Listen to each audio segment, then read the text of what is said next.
नमस्कार। आज हम एक बहुत ही जरूरी मुद्दे पर बात करने वाले हैं। कर्ज।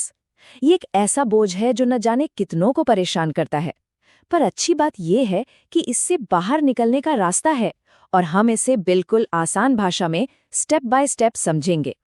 ये लाइनें बहुत कुछ कहती हैं, है ना। कर्ज वाकई किसी आग की तरह हो सकता है, और अगर कोई इस बोझ को महसूस कर रहा है तो ये जानना जरूरी है कि वो अकेले नहीं हैं। लाखों लोग इसी स्थिति से गुजरते हैं, लेकिन सबसे जरूरी बात, इससे बाहर निकलने का एक साफ रास्ता मौजूद है। बस पहला कदम उठाने की देर है। तो ठीक है, चलिए एक नजर डालते हैं कि इस सफर में हम किन किन पड़ावों से गुजरेंगे। सबसे पहली और सबसे बड़ी बात ये समझना कि कर्ज सिर्फ नंबर्स का खेल नहीं है। ये एक इमोशनल और मेंटल बोझ है।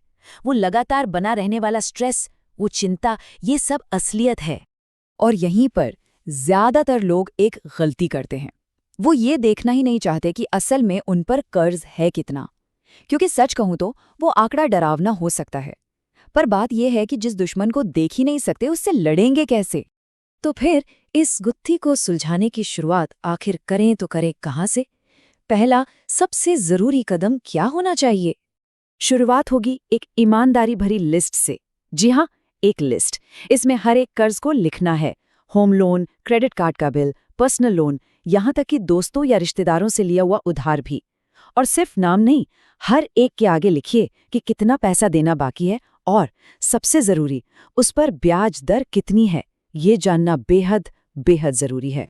ठीक है, तो अब जब पूरी तस्वीर साफ हो गई है, अब वक्त है एक मजबूत नींव बनाने का। एक ऐसा प्लान जो हमें इस लड़ाई में टिके रहने में मदद करेगा। देखिए, कर्ज चुकाने के लिए एक्स्ट्रा पैसा आएगा कहाँ से? वो आएगा हमारे खर्चों को कंट्रोल करने से। और इसके लिए सबसे पहले तो ये समझना होगा कि हमारा पैसा जाता कहाँ है। हर एक रुपए का हिसाब रखना पड़ेगा। अब अपने पैसों को मैनेज करने का एक बहुत ही मशहूर और कारगर फॉर्मूला है। इसे कहते हैं 50-30-20 का नियम। चलिए जरा इसे समझते हैं कि ये है क्या। तो ये नियम कहता है कि अपनी टैक्स के बाद की कमाई का 50% अपनी ज़रूरतों पर खर्च करें, जैसे घर का किराया, खाना, बिल्स। 30% अपनी इच्छाओं पर, जैसे घूमना फिरना या हॉबीज़। और सबसे अहम, वो 20% हिस्सा। ये हिस्सा सीधे जाना चाहिए बचत और कर्ज चुकाने में। यही वो 20% है जो असल में किसी का भी फाइनेंशियल फ्यूचर तय करता है। तो ठीक है, बजट बन गया, पैसे बचाने भी शुरू कर दिए। अब अगला बड़ा सवाल ये है कि उस एक्स्ट्रा पैसे से सबसे पहले कौन सा कर्ज चुकाएं। यहीं पर रणनीति काम आती है। यहाँ दो बहुत ही पॉपुलर रणनीतियां हैं। पहली है स्नोबॉल मेथड। इसमें क्या होता है कि सबसे छोटे कर्ज को पहले खत्म किया जाता है, ब्याज दर चाहे जो भी हो। इससे एक साइकोलॉजिकल बूस्ट मिलता है, एक जीत का एहसास होता है। दूसरी है एवलांच मेथड।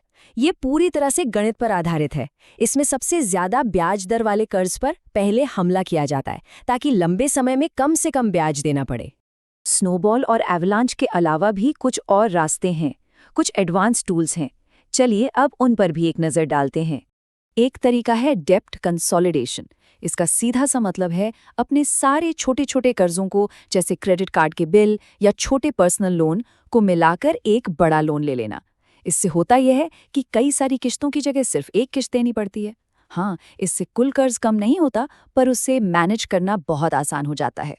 अच्छा, अब एक ऐसे विकल्प की बात करते हैं जो थोड़ा विवादित है। क्या ऐसा हो सकता है कि जितना कर्ज है उससे कम चुकाकर मामला खत्म कर दिया जाए? इसे कहते हैं डेब्ट सेटलमेंट। इसमें फायदा तो दिखता है, लेकिन इसके साथ कुछ बहुत बड़े रिस्क भी जुड़े हैं। तो इसके पक्ष में तर्क ये दिया जाता है कि बैंक भी लंबी कानूनी लड़ाई में नहीं पड़ना चाहते। अगर उन्हें लगता है कि किसी की माली हालत सच में बहुत खराब है, तो वो शायद एक मुश्त रकम लेकर कर्ज खत्म करने को तैयार हो जाएं। इसे वन टाइम सेटलमेंट या ओटीएस कहते हैं।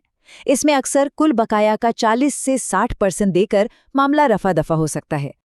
लेकिन अब इसका दूसरा पहलू देखिए, जो कि बहुत गंभीर है। डेट सेटलमेंट करने से क्रेडिट स्कोर को बहुत बहुत ज्यादा नुकसान पहुंचता है।